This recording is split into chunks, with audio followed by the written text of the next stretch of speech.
Hey everybody, what is going on? I hope you guys are all doing well, and welcome to another tutorial video. In this video, I'll be explaining to you guys how you can edit the background of photos in Photopea, so let's get right into it. For this, I'll be using this article on Instructables, so let's get right into it. Now, you can very easily do this in Photopea. What you need to do first, of course, is go to the Photopea site and upload the photo you want to use, and it can be any photo which you want to use. Then you need to cut out the background of a photo. You can do this either by right-clicking and selecting remove BG or background, or using the lasso tool and just deleting all the other parts of the photo. Then you just need to adjust the hue and saturation levels however you would like, and then just adjust the pixelation.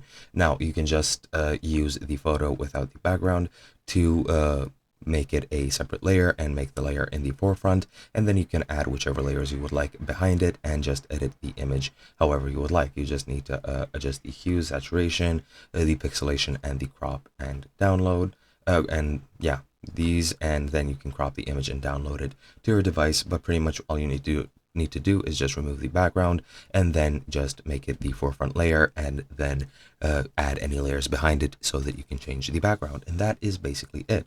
Hope you guys enjoyed, and I'll be seeing you guys in another video.